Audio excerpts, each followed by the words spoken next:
बेटा घर नहीं आता और बहू सो जाती है। एक सीख देने वाली कहानी। रोमा पढ़ी लिखी और सुंदर लड़की थी। राहुल से उसकी शादी होते समय सभी को यही अचरज हो रहा था कि इतनी सुंदर लड़की राहुल को कैसे मिल गई। मगर राहुल की कमियां और लोगों के अचरज के बारे में रोमा और उसके मायके वालों को धीरे धीरे मालूम पड़ने लगा। लोग जो कि वाकिफ थे राहुल की ज़िंदगी से, उसके बिगड़ैल स्वभाव से, उनको रोमा को उसकी पत्नी के रूप में देखकर अचरज तो होना ही था। आखिर लड़की में ढूंढकर भी कोई अवगुण कहते न बनता था। लेकिन कहते हैं ना, जाने कितने लड़कों की शादी इसलिए कर दी जाती है कि ब्याह के बाद सुधर जाएगा। राहुल की शादी भी इसी उम्मीद पर ही उसके परिवार वालों ने करवाई थी। रिश्ते के समय राहुल ने और उसके परिवार ने इस तरह जादू किया रोमा पर, झूठ का सहारा लेकर, कि रोमा ने राहुल को ही जीवन साथी चुन लिया। शादी करते ही रोमा को अखरने लगा था राहुल का घर से गायब ही रहना, देर रात तक घर वापस आना।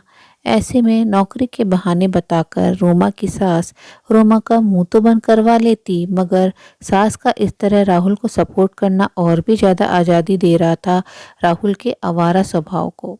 बेटा जब तक घर ना आता तब तक रोमा को खाना नहीं दिया जाता था, यह कहते हुए कि बहू अगर बेटे से पहले खाना खाए तो अशुभ होता है। रोमा कुर्सी पर बैठी राहुल की राह देखती तो कभी घड़ी की टिक टिक करके बढ़ती सुइयों को, मगर रात के 11:15 बजे तक भी राहुल घर में मुश्किल ही आता था। धीरे धीरे आदर्श आज्ञाकारी बहू और पत्नी बनने की इच्छा काफ़ी हद तक घुटने लगी थी रोमा की। वक्त गुजरता गया मगर राहुल में कोई सुधार नहीं आया, तो रोमा ने फिर खुद के वजूद के लिए बगावत कर दी। राहुल की राह सबको खाना खिलाने तक तो देखती, मगर भूखी रहकर नहीं, सबको खिलाने के बाद वह भी खा लेती, काम निपटाकर सोने भी चली जाती। उसके यह अंदाज उसकी सास को रास नहीं आ रहे थे, इसलिए रोमा को कहने लगी, समझाया था ना, पति की राह देख लिया कर, खाना भी खा लेती है मर्द से पहले, सो भी जाती है लंबी चादर लिए, जिसके लिए लाए हैं तुझे तुझे उसकी कोई चिंता ही नहीं।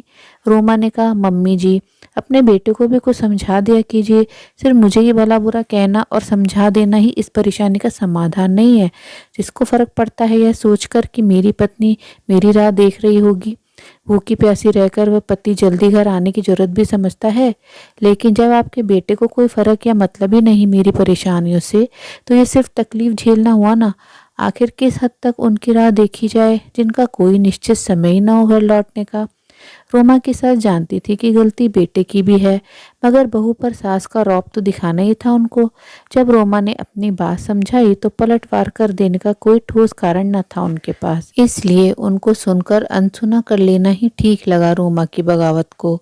मगर अब दिल में रोमा के पहले खाना खा लेने और सो जाने के लिए चिढ़ का कोई कारण उसकी सास को न मिल पाया था रोमा की बगावत के बाद।